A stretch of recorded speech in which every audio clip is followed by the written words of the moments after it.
a graça e a paz do Deus eterno e triuno seja o árbitro em vossos corações.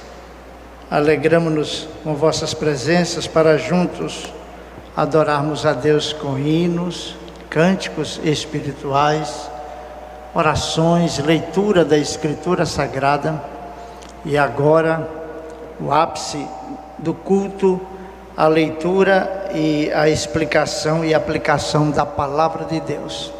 Abra sua Bíblia, meu irmão, minha irmã, no livro de Gênesis, no capítulo 11, versos 1 ao 9, onde lemos assim. Gênesis capítulo 11, versos 1 ao 9.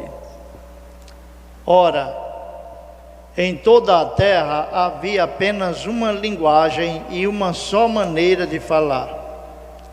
Sucedeu que, partindo eles do Oriente, deram com uma planície na terra de Sinear, e habitaram ali e disseram uns aos outros: Vinde, façamos tijolos e queimemo-los bem. Os tijolos serviam-lhes de pedra e o betume de argamassa.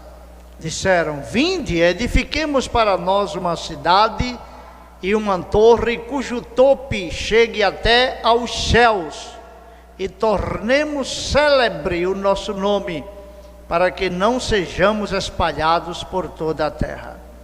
Então desceu o Senhor para ver a cidade e a torre que os filhos dos homens edificavam.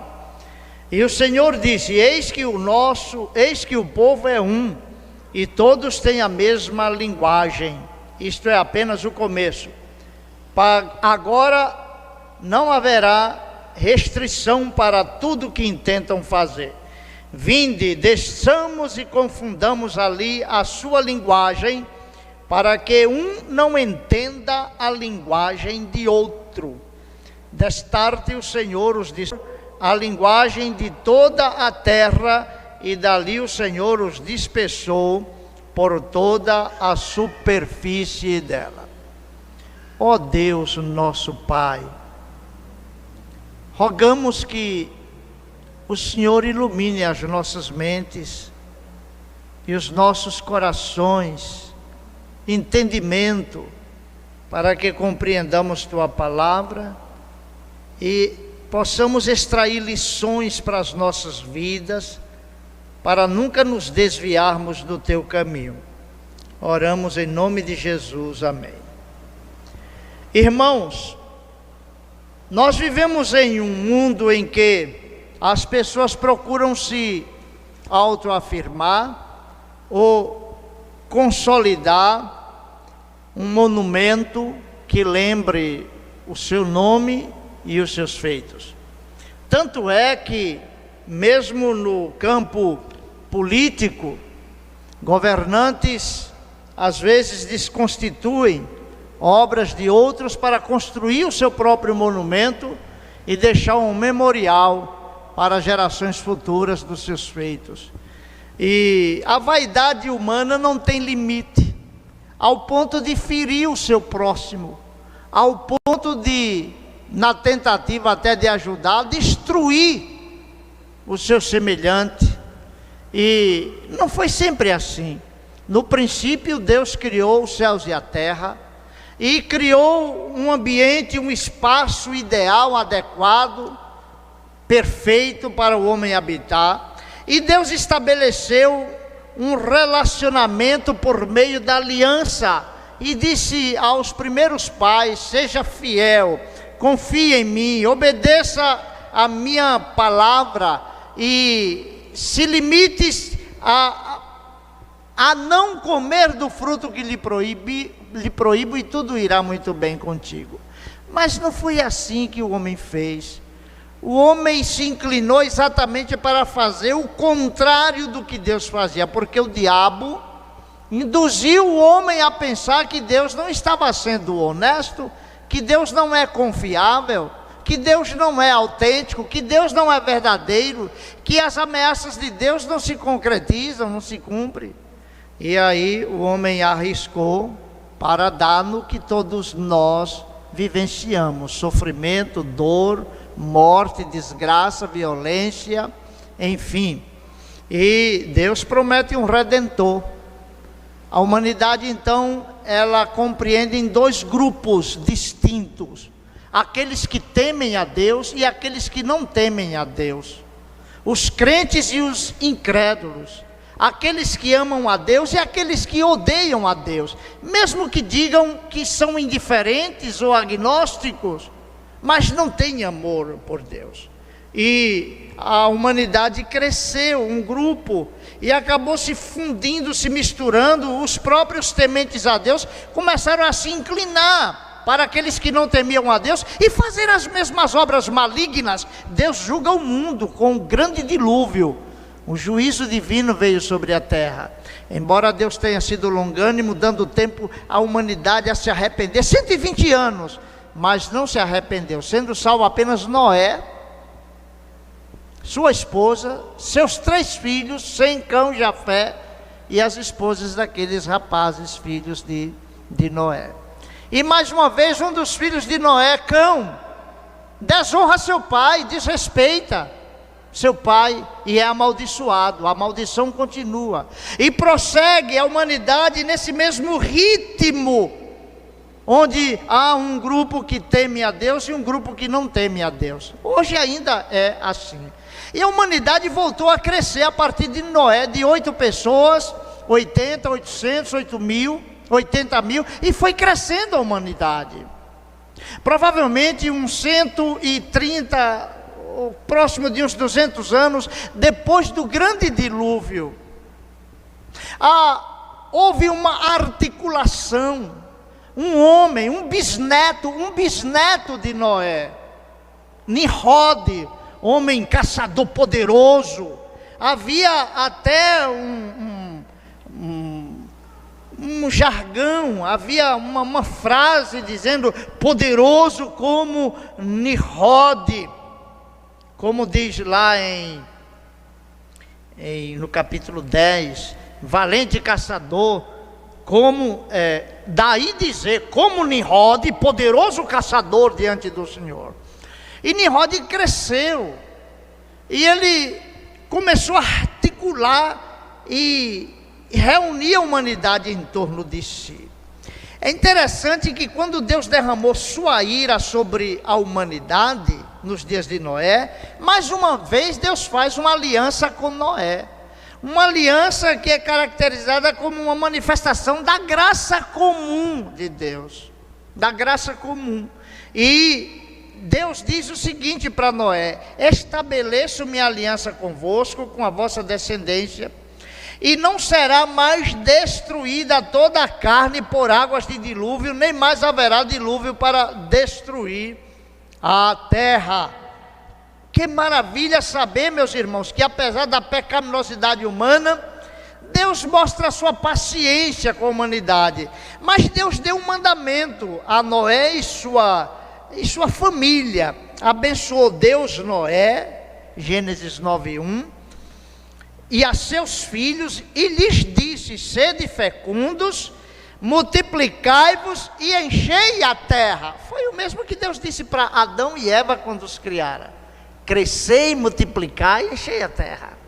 E aqui mais uma vez Deus reafirma nesta aliança que faz com Noé, dizendo, ordenando-lhes: sede fecundos, multiplicai-vos e enchei a terra. Porém, meus irmãos, mais uma vez a humanidade se rebela contra um mandamento explícito de Deus. Não é sem razão que Deus diz a Noé, Gênesis 8:21, é mau o desígnio íntimo do homem desde a sua mocidade.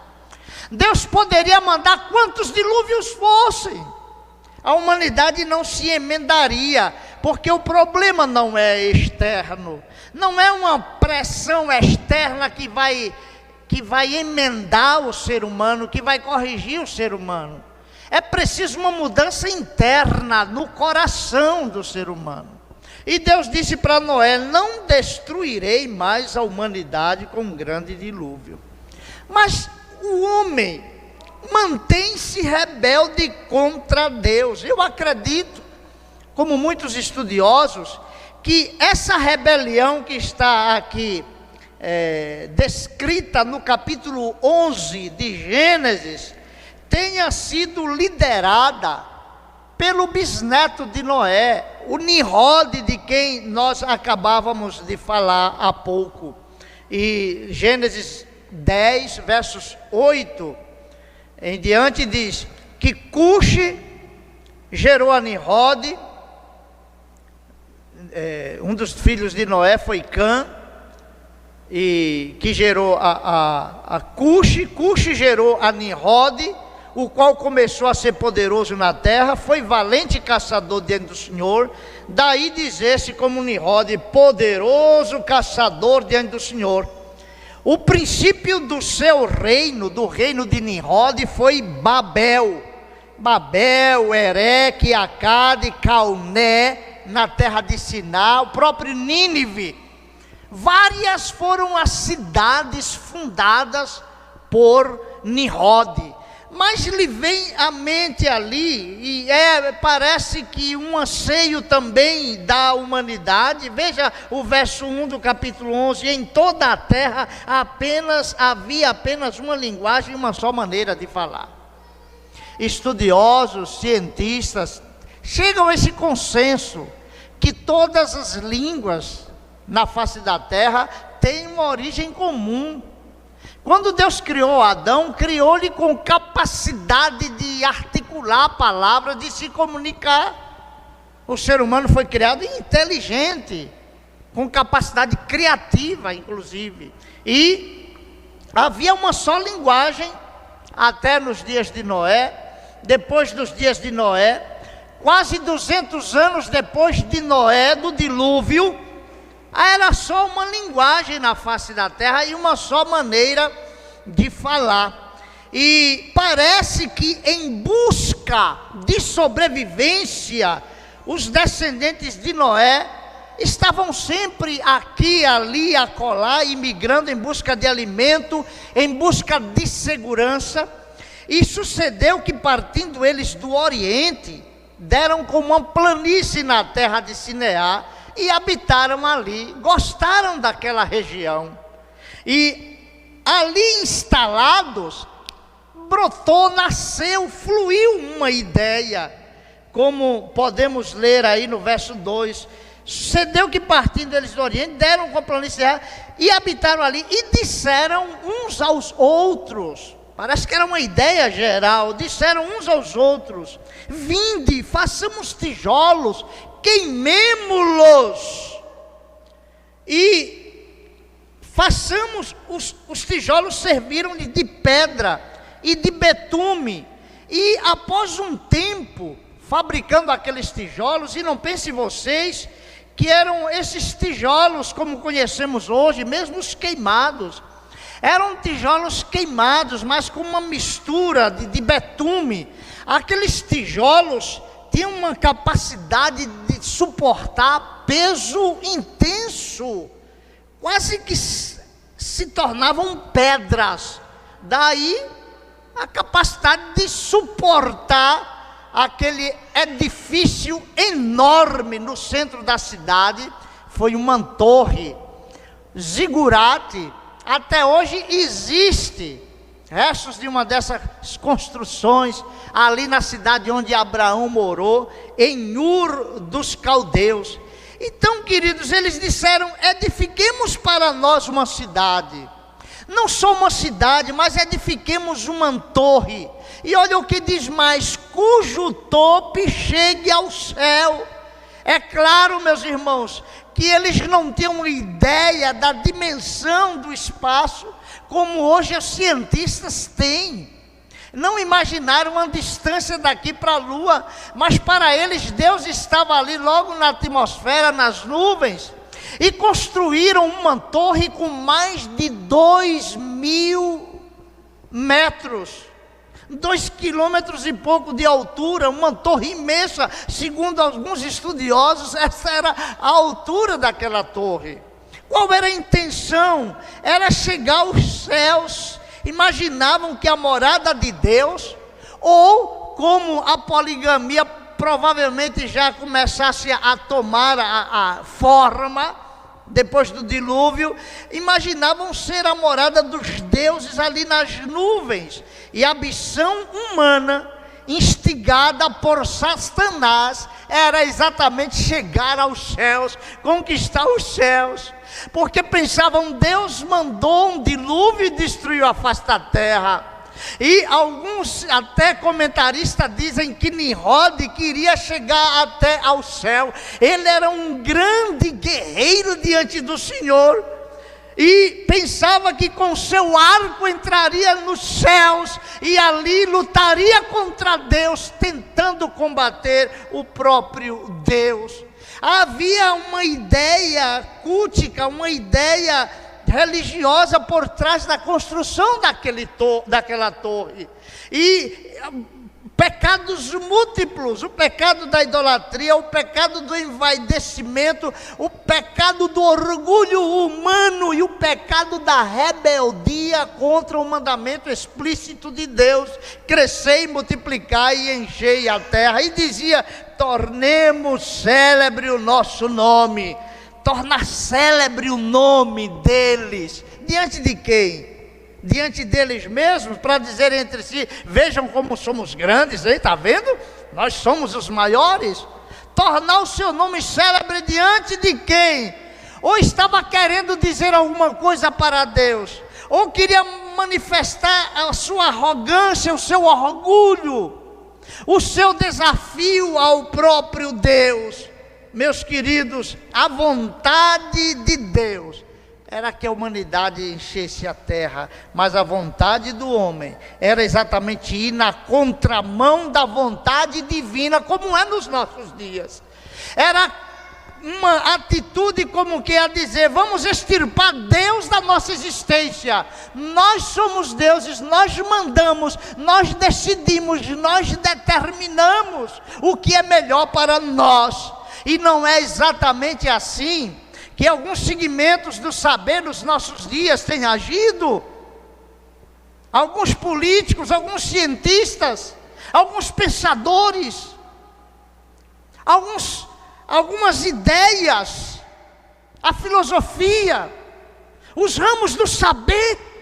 Não é assim que tem agido, dizendo: exclui Deus das nossas cogitações, exclui Deus da escola, exclua Deus dos nossos livros, remova a Bíblia, queime a Bíblia, exclua a Bíblia. Não é assim que a humanidade pensa nos nossos dias, dizendo: tornemos o nosso nome célebre, sejamos nós mesmos sem Deus, para que não sejamos espalhados. É exatamente o contrário do plano divino para a humanidade, meus irmãos. Mas Deus, Ele não se deixa escarnecer, não. Deus é paciente. O homem faz o mal 1, 2, 10, 100 vezes e Deus deixa. Mas Deus não é apático, Deus é o justo juiz. Ele está atento a tudo. E não se iluda, vez por outra, de uma forma ou de outra, Deus manifesta alguns julgamentos temporais, derrama juízo e ira temporal na vida do ser humano, chamando-lhes ao arrependimento. Mas a dureza do coração do homem não lhes deixa arrepender. Então Deus inspeciona, Deus desce. Eles diziam: subamos até os céus. Alguns dizem assim, Deus ironicamente diz: desçamos. Meus irmãos, Provérbios 5:21 diz: os caminhos do homem estão perante os olhos do Senhor, e Ele considera todas as suas veredas. Os olhos do Senhor estão em todo lugar, diz Provérbios 15:3, contemplando os maus e os bons. Ninguém esconde seus intentos de Deus. Ninguém imagine consigo mesmo, ninguém vê. A esposa não vê, a igreja não vê, o conselho não vê, a liderança não vê, os políticos não veem. E alguns pensam que ocultam seus intentos de todo mundo, até de Deus. Mas Deus está contemplando os bons e os maus, os intentos dos homens. A motivação do coração, meus irmãos, faz toda a diferença. A Bíblia diz que o coração humano, desde a queda de Adão, está corrompido. E Jesus adverte: do coração procedem os maus desígnios, homicídios, adultérios, prostituição, furtos, falsos testemunhos, blasfêmias. Aqui em Gênesis capítulo 11, verso 6 em diante, diz assim, do 6 ao 8,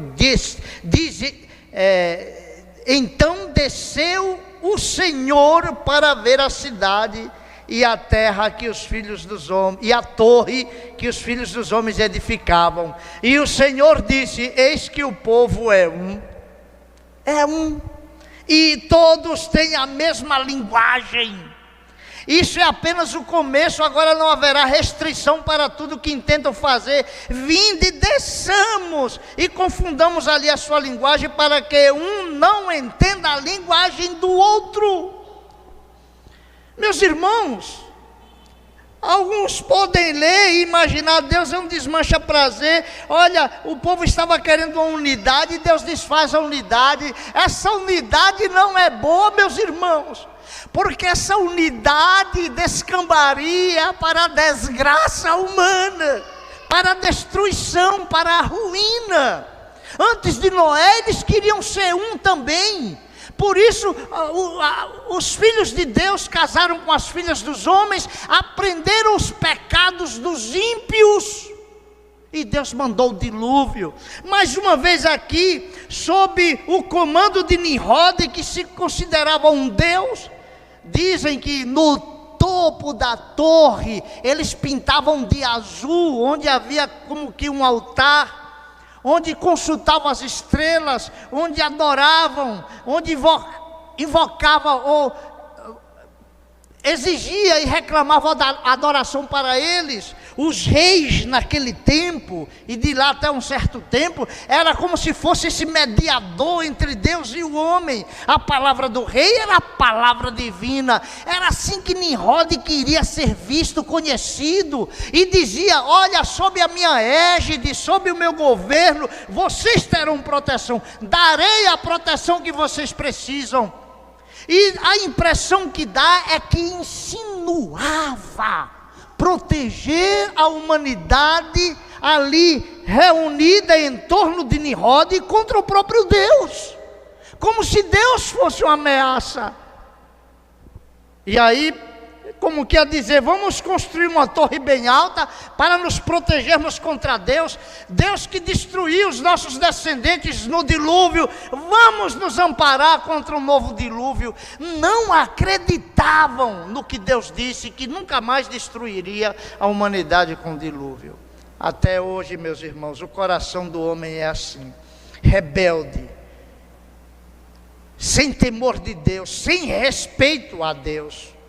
O Senhor então os dispersou dali pela superfície da terra, e cessaram de edificar a cidade. Chamou-se-lhe por isso o nome de Babel. Babel, no entendimento dos construtores da torre, e como os babilônios chamavam, era o portal dos céus. Mas Babel aqui, na linguagem hebraica, é exatamente o contrário do que eles achavam que Babel fosse. É a confusão. Não é a porta do céu, é a confusão. É mais porta do inferno do que porta dos céus.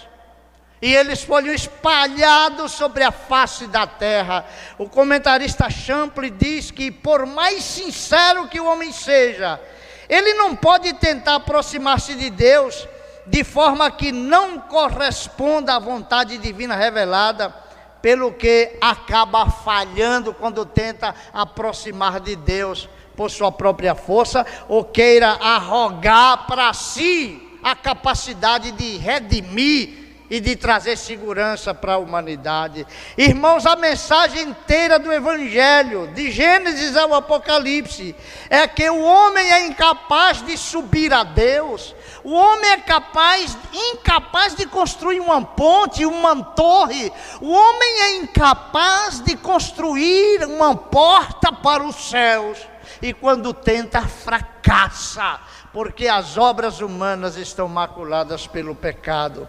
É Deus quem se aproxima do homem, e aproxima-se do homem por um único mediador. Esse mediador é Jesus, é o Filho de Deus, é Deus eterno, que se fez carne e habitou entre nós. Não é o homem quem sobe a Deus, é Deus quem desce ao homem. Jesus disse: eu vim buscar e salvar o que se havia perdido. Jesus Cristo, portanto, é o único mediador entre Deus e o homem. Deus é paciente, Ele pode reconduzir todos à sua gloriosa presença, todos os pecadores que se arrependem, mas por um único caminho, uma única porta, Cristo Jesus. Podemos ver aqui, meus irmãos, um contraste intenso entre os projetos humanos e os projetos divinos. Um contraste entre os planos dos homens e os planos de Deus. Os homens constroem uma cidade de tijolos e argamassa, constroem uma torre, constroem sua própria religiosidade. Mas aí eles apenas expressam uma vaidade humana, uma arrogância e maldade, onde muitas vezes a injustiça e a violência é quem domina. Deus, ao contrário, cria um novo céu e uma nova terra, onde habita a justiça e onde todos viverão para sempre unidos na sua presença, longe da presença do pecado.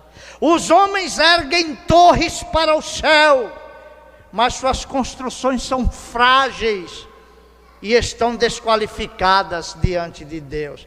Mas Deus abre um novo e vivo caminho para o céu, através da obra realizada por Cristo Jesus, onde o que é erguido não é uma torre de tijolo, mas uma árvore, um madeiro, uma cruz, onde o Filho de Deus é crucificado.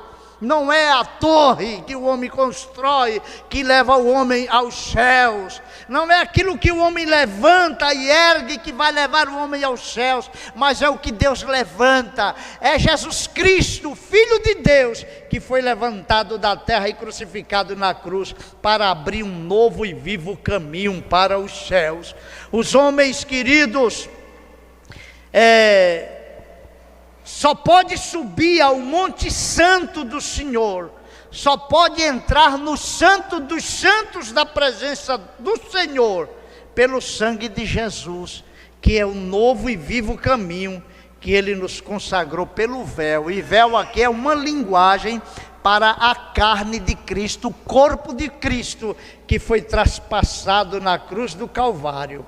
Os homens da Torre de Babel estavam unidos, mas espiritualmente estavam confusos. Deus deu um fim àquela solidariedade maligna que levaria ao fim e à destruição da humanidade. Porque Deus confundiu a língua dos homens. A partir dali, nós temos a origem de muitas línguas, que deu origem a outras línguas na face da terra. Por que Deus confundiu? Para Deus não destruir a humanidade. Da mesma forma, porque Deus expulsou Adão e Eva do Éden, para não comer da árvore da vida e viver eternamente no pecado, debaixo da ira, sendo lançado no lago de fogo e enxofre. Aqui Deus confunde mais uma vez a humanidade, confunde a língua da humanidade. E para que pudesse, no tempo certo, a humanidade descobrir que a única torre que lhes dá segurança não é a torre construída pelo homem, mas é o nome do Senhor. No livro de Provérbios, capítulo 18, verso 10, falando do nome do Senhor, diz que torre forte é o nome do Senhor, à qual o justo se acolhe e está seguro. Torre forte é o nome do Senhor. Atos 4, 11 e 12 diz: Jesus é a pedra rejeitada por vós, os construtores, a qual se tornou a pedra angular, e não há salvação em nenhum outro, porque abaixo do céu não existe nenhum outro nome dado entre os homens pelo qual importa que sejamos salvos. E meus irmãos, finalmente, Deus prossegue com o seu plano traçado na eternidade para resgatar a humanidade. Às vezes Deus tem que confundir a humanidade. Deus tem que frustrar os desígnios humanos para chamá-los para perto de si pelo caminho de Deus e não pelo caminho dos homens. Alguns anos após Deus confundir a linguagem da humanidade e dispersá-la por toda a face da terra, Jó fez uma confissão. Jó viveu talvez não muito depois dessa confusão ali das línguas, talvez uns 200 anos depois. Provavelmente Jó tenha sido contemporâneo de Abraão. E Jó faz uma confissão sublime: bem sei que tudo podes, e nenhum dos teus planos pode ser frustrado. Os intentos humanos jamais frustrarão os planos de Deus.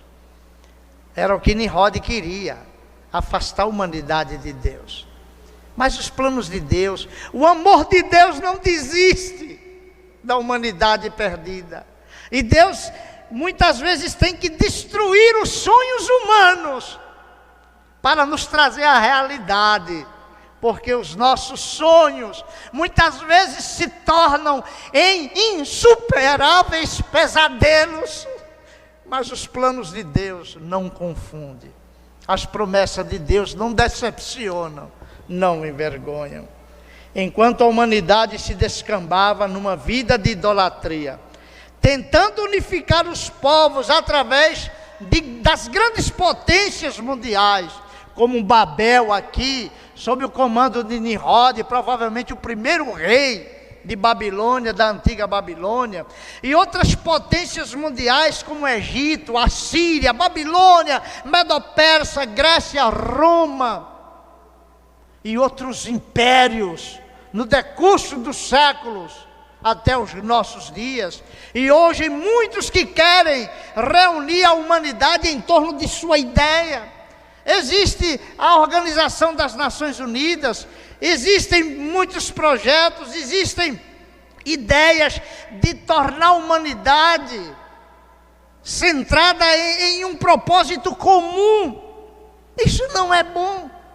Tem que se respeitar, e é importante que exista as soberanias nacionais, que o Brasil seja o Brasil, que a América do Norte seja a América do Norte, Estados Unidos, Canadá, México, Europa com seus países, cada país com a sua autonomia, com a sua Constituição, porque se unir a humanidade em um pensamento comum, a humanidade vai, como nos dias de Nimrod, mais uma vez pensar que poderão construir tão alto uma estrutura de restauração e de reformatação de um caminho para a humanidade, que vai dizer: não precisamos de Deus.